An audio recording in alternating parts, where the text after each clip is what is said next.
Swami Brahmananda Saraswati Maharaj.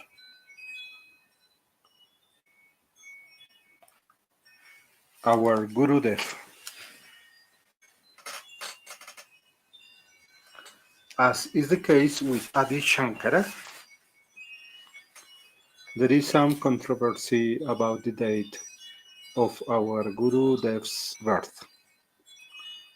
According to the two biographies available on him, the whole thing, the real thing, and strange facts about a great saint, Gurudev was born on Thursday, December 21st, 1870. According to the chapter entitled Our Guiding Light in Maharishi's Love and God, Gurudev was born on December 20th, 1868. Why the discrepancy? One possible cause of the discrepancy is the Indian calendar, which has 12 months, like ours, but the months vary from 28 to 33 days each from year to year, in a pattern which is very difficult for a Westerner to predict because it is based upon a lunar cycle. The Indian year also starts on a different day from ours. We have only one month whose number of days can vary. It can only have 28 or 29 days, and the pattern is very simple. The original text of our guiding light listed Gurudev's birth date in the Indian month, year, and day, Vikram Shambat 1928, Margshirish Shukla Dashmi. Someone has to translate that into our calendar system to come up with December 20th, 1868, which is used in Love and God. The chances of mistakes are very good. Several different accounts agree that Gurudev was born on a Thursday, but December 20th, 1868 was a Sunday. December 21st, 1870 was a Thursday. In view of the fact that two different biographies agree with December 21st, 1870, and the fact that translating one calendar system into another offers a very good chance at a mistake, the December 21st date seems more likely to be correct. Whatever date you accept, he was born in a small village called Ghana in Uttar Pradesh, India, into a well-to-do and highly respected family of Brahmins who named him Raghuram. He was a very serious child and highly intelligent. He was not interested in toys or playing with other boys and girls. He was not attracted to costly and beautiful clothes or delicious food. His constant companion was his grandfather who, when Raghuram was only 7, died at the age of 100. His grandfather's death had a profound effect on the young boy. He was not allowed to attend the funeral, but he did manage to climb up on a box and look through a window in time to see his grandfather's body carried away to the chant of Ram Ram Ram Nam Satya Hai. He understood that he had lost his best friend and that somehow his grandfather's death was just a preview of the fate everyone shares. He considered the words Ram Nam Satya Hai. They mean the name of God alone is real. In India, it is understood that there is no difference between the Sanskrit name of God and God Himself. It is also understood that by real, eternal is inferred. That which is temporary is not real. These are differences in our cultures that must be recognized to understand what the phrase Ram Nam Satya Hai meant to the young Rahram. Somehow, in his contemplation about the death of his grandfather and the inner meaning of the words Ram Nam Satya Hai, little Rahram decided to ally himself with the real. He decided to conquer death itself. This he made his lifelong goal, and to this he dedicated his every waking moment. It should be noted that in India the normal course of life takes a person through different stages or ashramas. The first is as a student. It is called brahmachari. The second stage is a householder. The person gets married, earns money, raises a family, and attends to the normal business of active life. When his family has been raised and has moved out to raise their own families, the person retires from worldly life if he so chooses and withdraws to become a forest dweller and eventually a recluse where he meditates, seeking release from the ties of the world. This is said to be the traditional course of life in the Indian culture, although it is rarely ever followed. It was not the path Rahram chose. A year passed. At the age of 8, the Upnayan ceremony, the investiture of the sacred thread worn by Brahmins, was performed according to Vedic rites. Shortly after that, Rahram's parents sent him away to school in Benares to study the Vedas. After about a year, his father went to the school to bring him back home to arrange his marriage, as was the custom in India. 9-year-olds do not really get married in India as we understand marriage. The marriage is arranged by the parents and takes place, but the young couple continue to live apart from each other with their parents until they are old enough to take on the responsibilities of householders. Rahram was not quite 9 years old. His parents were worried that his serious attitude was remorse at the death of his grandfather, and they thought that a change in life would help him forget. The thought of marriage and the worldly life of a householder being thrust upon him was of grave concern to Rahram. In fact, it constituted a major crisis for him. He had already decided to renounce worldly life and dedicate himself to spiritual development. He wanted to live the life as a sannyasi, not a householder.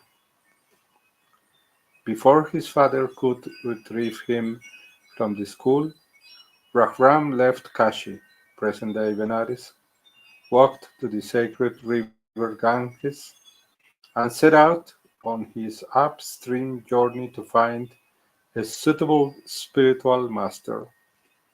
He proceeded north toward the Himalayas. That first day was very hot. Rahram could hear in his mind the goddess of the river suggest a few sips of holy water from the river and perhaps a rest under a shady tree. Whether it was his imagination or not, he responded with the words, Mother, it is with your grace alone that I can make this long journey.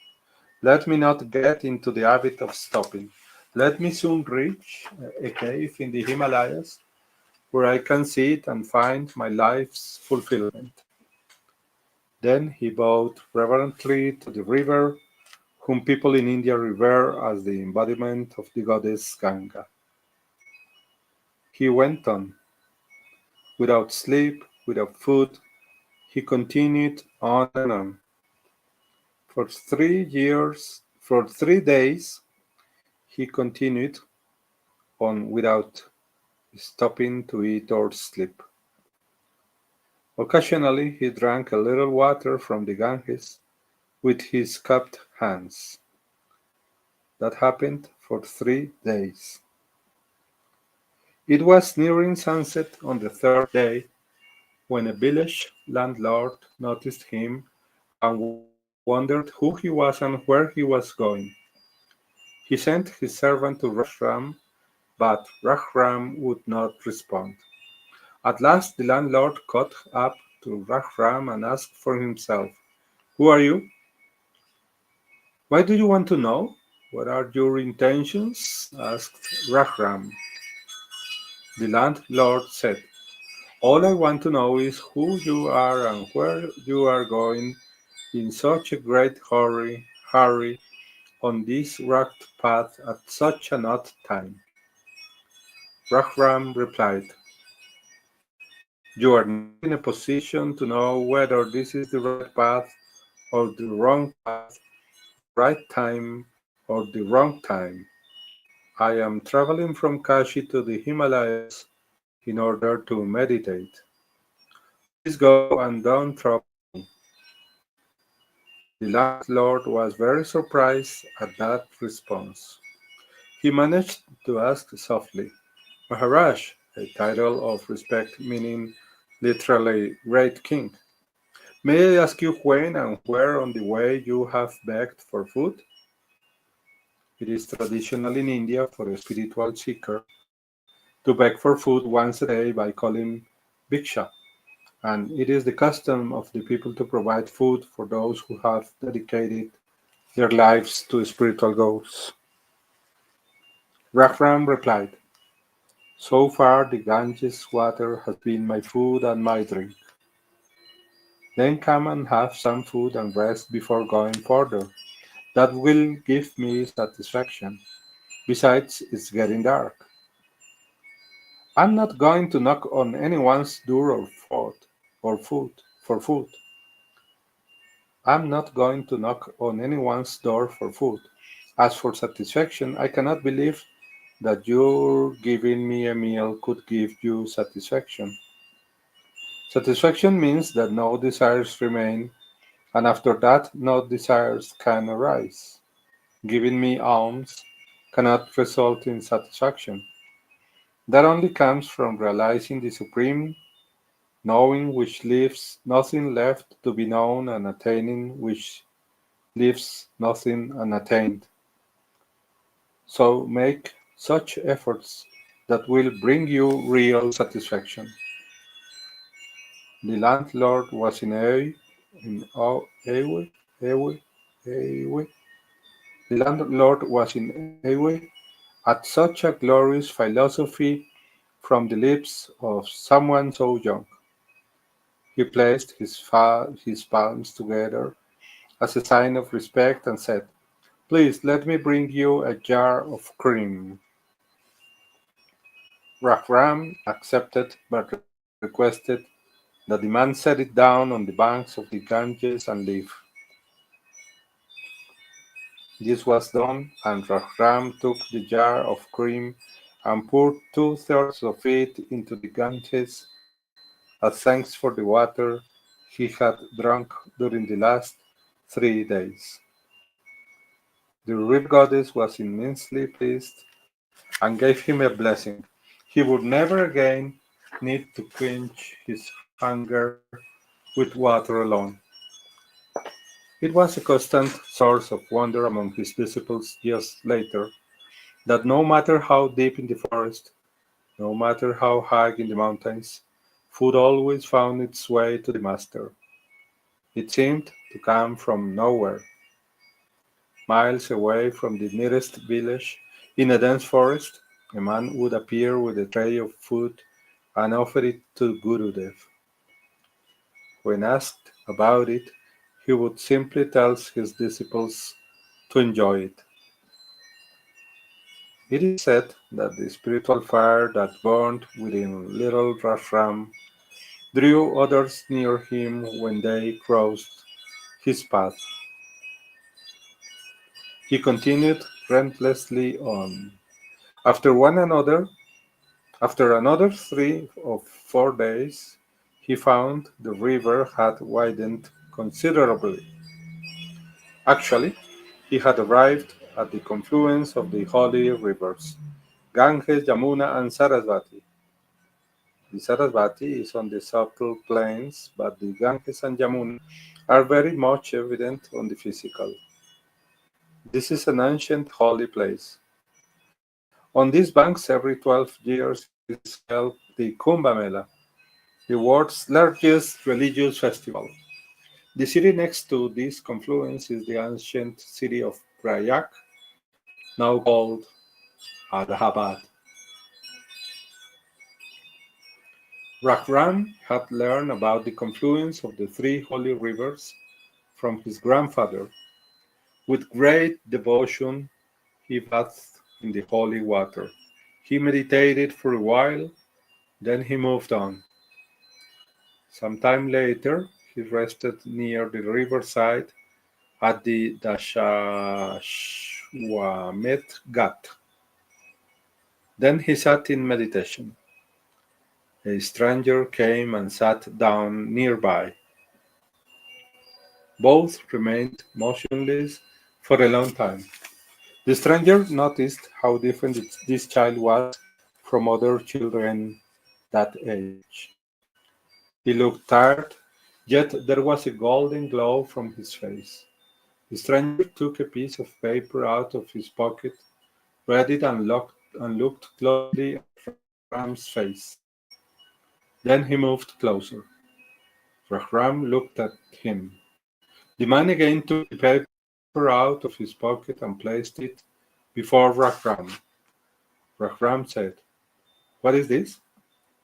Your description, said the man. "Who are you?" "I'm a policeman." "What do you want?" "This is your description. You have run away from home."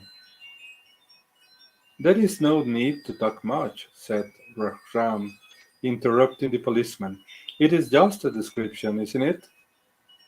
"Yes," said the policeman. "Then whoever has given you this description, inform him that I am here. If someone loses animal, he reports the description to the police. But I am someone's son. Go and inform him that I have come here. If he wants, he should take me from here." "Yes, I will inform. But tell me, why have you run away from home?" "It is a good question," said Rahram.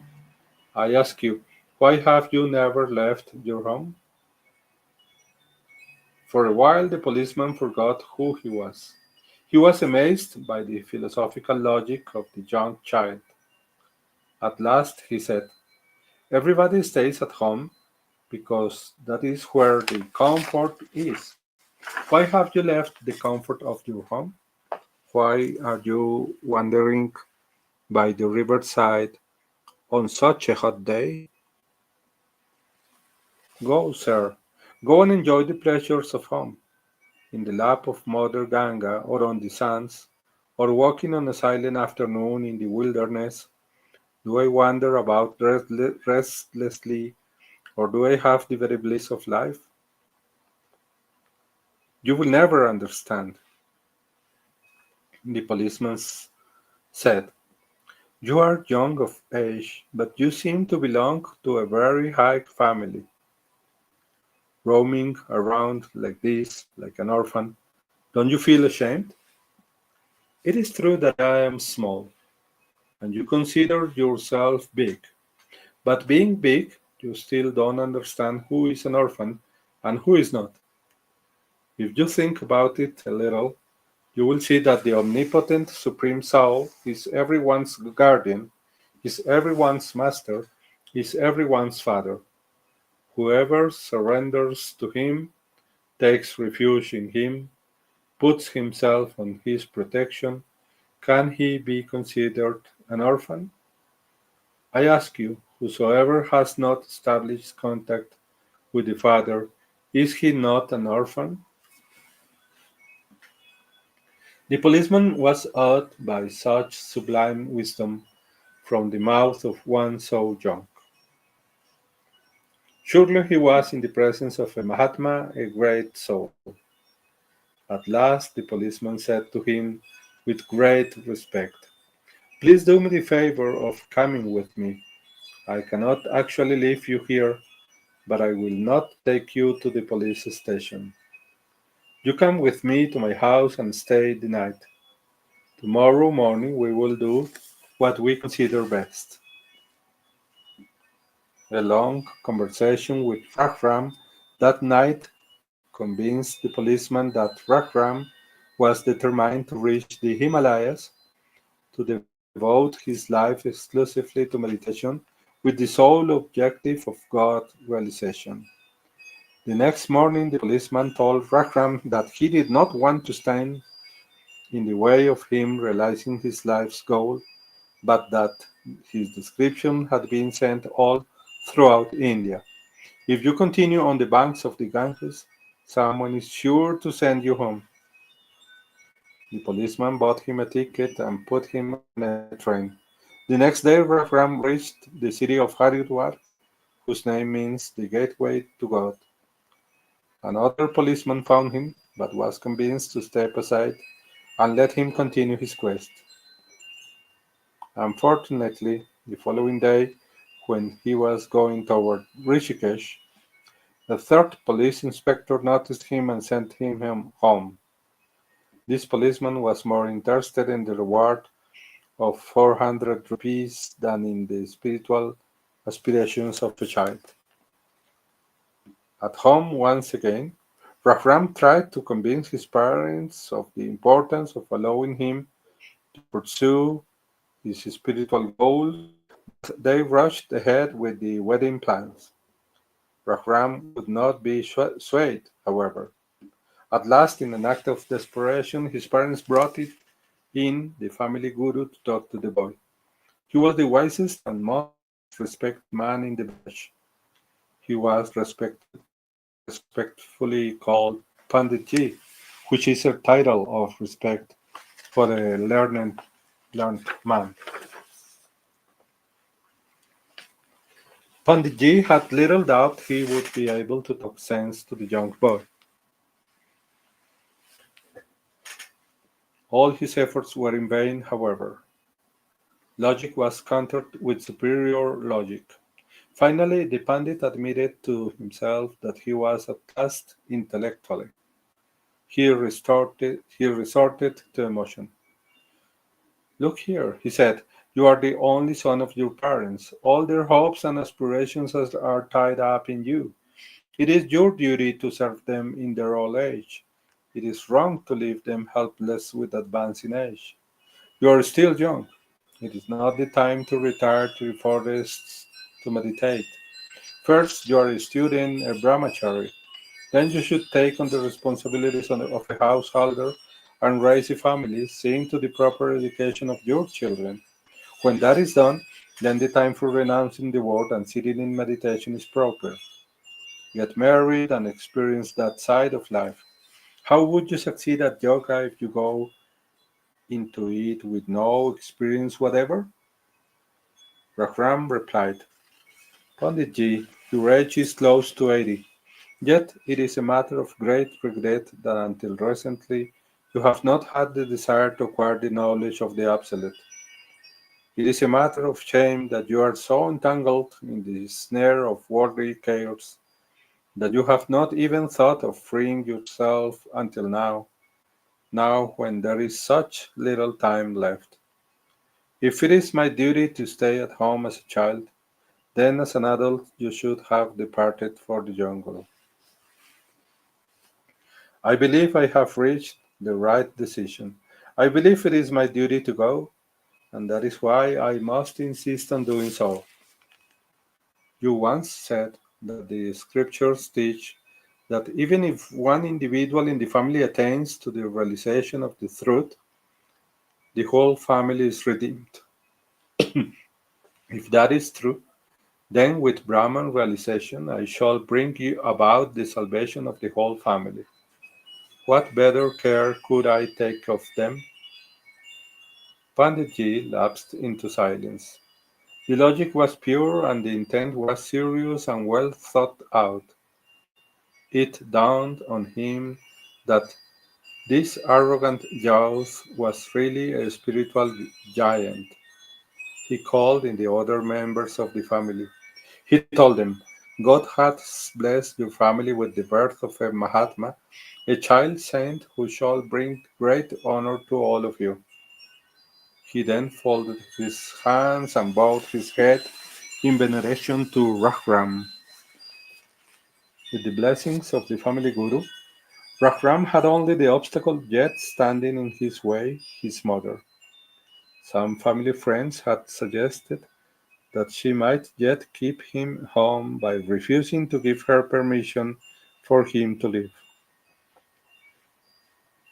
Rahram's mother was a very high-minded lady, however. She replied to her friends, shall I take him down from an elephant and put him on the back of a donkey? Shall I force upon him a path which is less glorious than the one he has chosen? I can't agree to that. Rahram asked his mother for permission to leave. Go and sing the praise of the Lord, she said, but remember never to be a begging sadhu, and if ever you miss the householder's life, come back immediately. 2 days later, Rahram renounced his home and worldly life and left in search of a master. He went to the Ganges and again proceeded northward. He again reached the confluence of the three holy rivers at Prayag, Allahabad, where he stayed to meditate.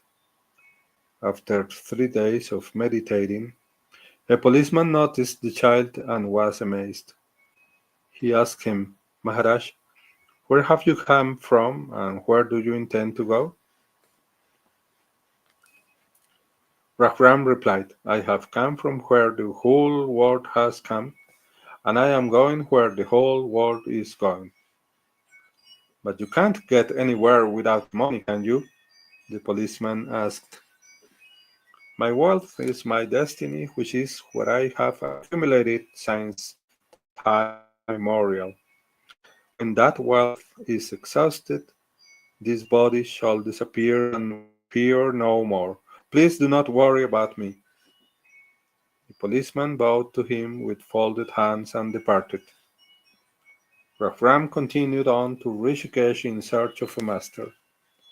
Not any master would do, however. Rahram had four qualifications that the master must have before he would accept him as his guru. A master must be well versed in the Vedas and have understanding of all the scriptures. He must be fully realized, free from anger, and he should be celibate since his birth. Rahram heard about several masters and he met them all, but all of them fell short of his requirements. One Dandi Swami was known to be a life celibate and very learned on the scriptures and in the practice of meditation. Rahram approached at a time when he would be sure to disturb the Swami's meditation. When the Swami came out, Rahram greeted him with great humility. He bowed with folded hands and said, Om Namo Narayane. I bow to the sustainer of the universe. Om Namo Narayanaye. Om Namo Narayanaye. Then he said, do you have any fire? Fire? Raised the Swami. You fool! Don't you know dandies, a particular kind of Swami, don't keep fire? Asking me like that for fire? And he raged on and on. After he had calmed a little, Rahram asked him serenely, "If you don't have fire, then where did all this come from?" Meaning his fiery temper. That changed the air completely. Feeling defeated, the Swami approached Rahram and said, "I am sorry for having lost my balance. You must be a great soul that at such a young age you can ignite such a fire." Rahram stayed with him for a few days and received some lessons in yoga. The Swami wanted him to stay longer, but Rahram continued on his way. In this way, he searched for 5 long years, interviewing many prospective masters. Finally, he reached Uttarkashi in the Himalayas, where he met Swami Krishnanand Sarasvati, a dandy Swami, a disciple of Sringeri Pit and a life celibate. Ram surrendered himself at his feet and received initiation under the monastic name Brahma Chaitanya Brahmachari, which means truth conscious celibate.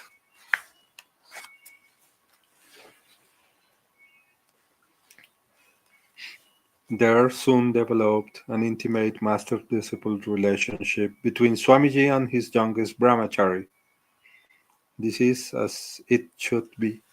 The disciple surrenders himself completely to his master and thereby becomes a worthy vessel into which all of the master's wisdom can pour. However, there was some jealousy and friction between Brahma Chaitanya and the other brahmacharis. One day, a very learned pandit came to Uttarkashi. He was very well versed in Indian philosophy and he extended invitations to everyone to come and hear his lectures.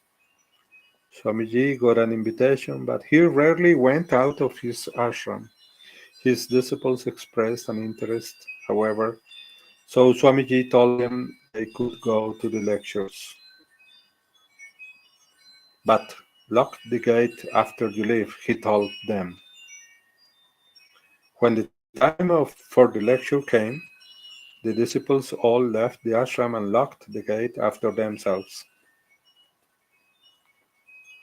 Then they walked toward the place where the lecture was to be held.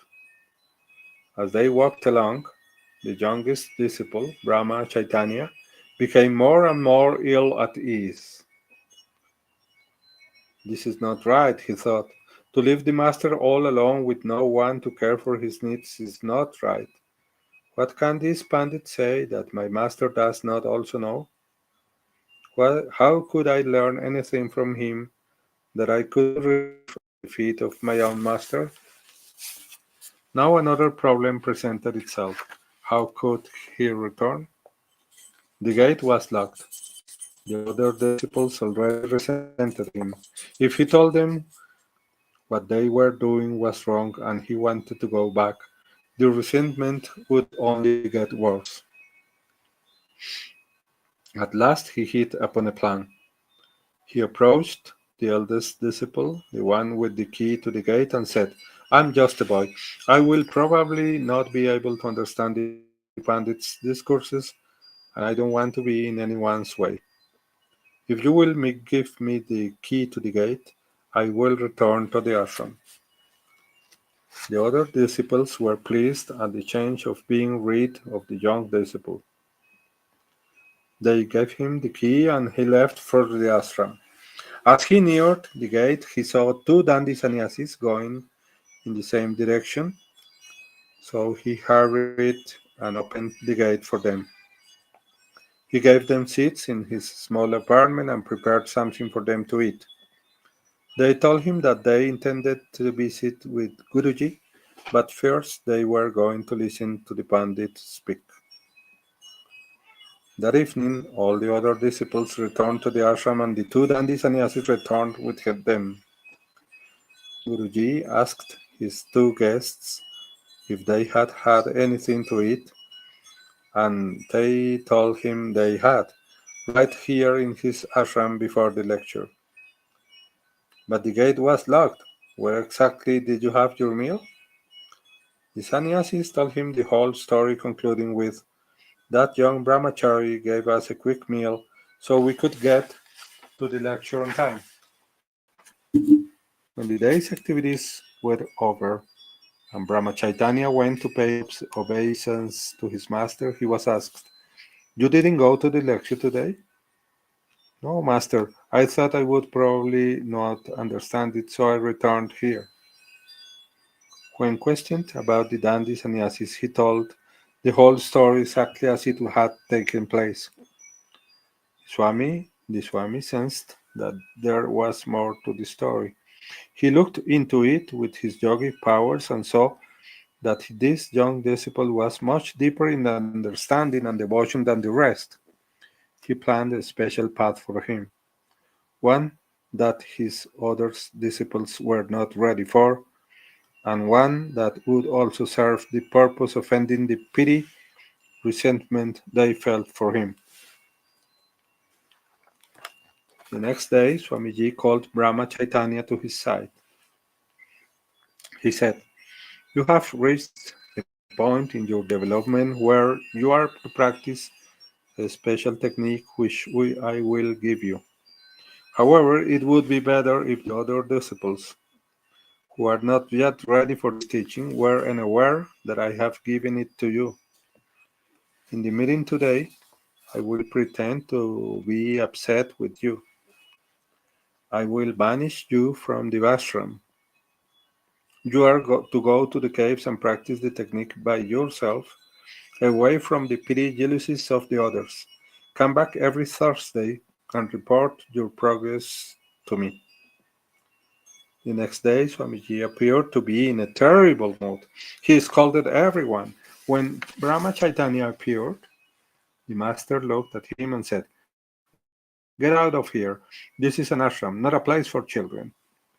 But where should I go? I don't care. Go wherever you want. Just get out of here.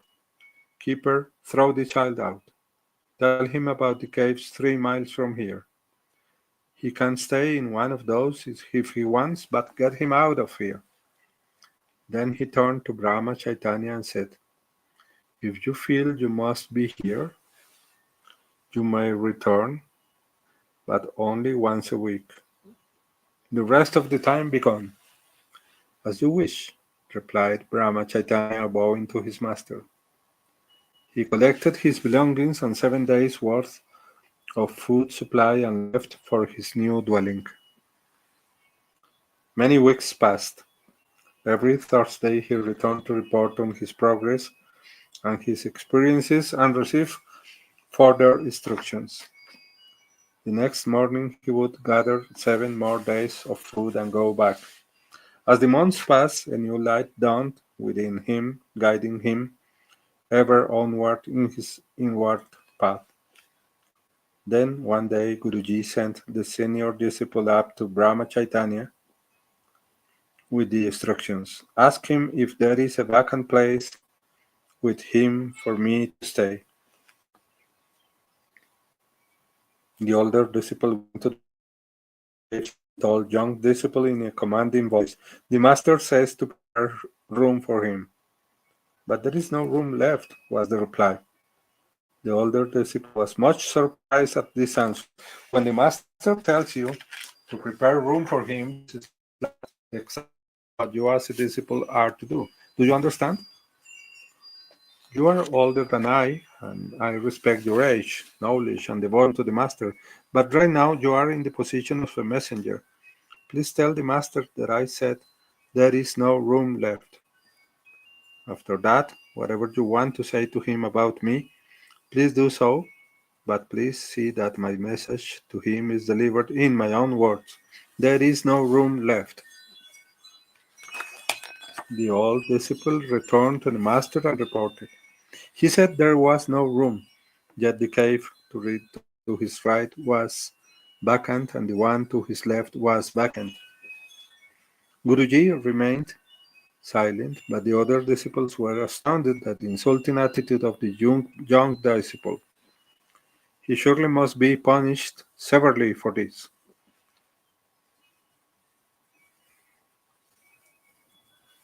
We will continue this story, this last story in this in the next recording.